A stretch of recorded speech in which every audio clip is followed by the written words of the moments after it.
앞서 전해드린 것처럼 정부가 가상화폐에 대한 규제 방안을 전방위로 쏟아내고 있습니다. 거래소 폐쇄까지 거론되면서 혼선도 빚어졌죠. 경제산업부 전다빈 기자와 가상화폐 규제 상황과 전망을 좀 더 짚어보겠습니다. 어서 오세요. 정 기자, 지난주 정부가 가상화폐 거래소 폐쇄를 언급했다가 여러 가지 방안 중 하나일 뿐이라고 다시 입장을 바꾸지 않았습니까? 가상화폐 거래소 폐쇄하는 걸까요? 안 하는 걸까요? 네, 정부는 일단 한 발 물러선 모양새입니다. 지난주 법무부 장관이 가상화폐 거래소 폐쇄를 언급하고 시장이 요동치자 청와대에서 아직 결정된 정책이 아니라고 진화에 나섰는데요. 어제 국무조정실에서도 법무부가 내놓은 투자 대책 중 하나일 뿐이다. 범정부 차원에서도 충분한 협의를 거쳐야 한다고 다시 한번 강조했습니다. 네, 그러니까 거래소 폐쇄 문제는 이제 일단 후순위가 된 거고요. 그러면서 어제 정부는 계속 이 부분은 강조했습니다. 투기 거래에 대해서는 강력히 규제하겠다. 그렇죠?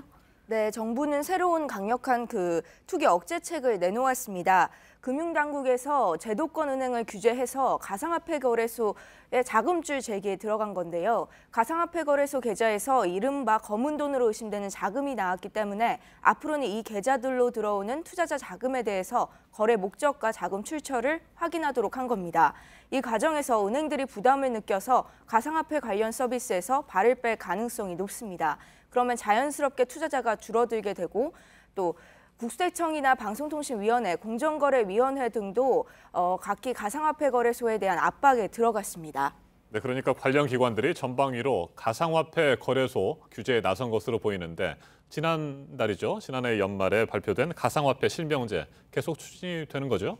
예, 어제도 정부는 가상화폐 실명제를 차질 없이 추진하겠다고 밝혔습니다.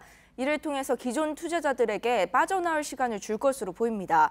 실명제가 실시되면 청소년이나 해외 거주 외국인 등의 거래가 줄어들어서 시장 과열이 조금 진정될 것이라고 전문가들도 예측하고 있습니다. 네, 그리고 어제 정부의 그 대책 발표를 보면은 그러니까 두 가지 축인 것 같아요. 투기는 억제하는데 그 기반인 블록체인 기술은 육성을 하겠다. 근데 이게 가능한 얘기일까요? 네, 가상화폐를 4차 산업혁명의 중요한 기반으로 볼 것이냐 아니면 21세기판 튤립 버블로 볼 것이냐 이 두 가지 시각이 지금도 팽팽하게 대립하고 있습니다. 튤립 버블은 17세기 네덜란드에서 튤립 투기 수요가 폭발적으로 늘면서 값이 50배 가까이 치솟았다가 폭락한 사건입니다. 정부 입장은 블록체인 기술 자체는 키우고 투기 버블은 잡겠다는 건데요. 하지만 전문가들은 이 두 가지 방향을 동시에 추구하기는 쉽지 않다고 지적합니다. 네, 그래서 가상화폐를 강하게 규제를 하면 블록체인 기술도 위축될 우려가 있다는 겁니다. 네. 블록체인 산업을 위축하는 거죠. 암호화폐랑 블록체인은 분리될 수 없다. 활성화하다 보면 부작용이 생기겠죠. 그거는 강력한 규제를 해야죠. 정 기자, 정부의 대응이 너무 늦은 것은 아닙니까? 네, 정부의 대응이 빨랐던 것은 아닙니다. 가상화폐는 이미 지난해 여름부터 국내에서 열풍이 불었는데 정부는 지난해 9월에야 관련 TF를 구성했습니다. 또 미성년자 거래 금지와 거래 실명제 도입 등 본격적인 대책은 투기 열풍이 절정으로 치달은 지난달에야 비로소 나왔습니다.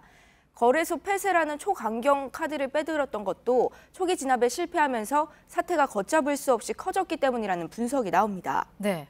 앞으로 이 가상화폐에 대해서 정부는 계속 강경한 입장을 이어가겠죠? 네, 의견 조율과 협의를 가상화폐 거래소 폐쇄에 대해서 하겠다고는 했지만 가상화폐 거래소 폐쇄는 최후의 수단으로 남겨둘 것으로 보입니다. 대신 실명제를 통해서 세금을 부과하거나 거래 한도를 둘 수 있는 근거 자료를 확보한 뒤에 규제를 강화할 것으로 보입니다. 또 G20 등 다른 나라와 함께 규제 수위와 수준 등을 공조하는 방안 등도 예상됩니다. 네, 경제산업부 전다빈 기자였습니다. 잘 들었습니다.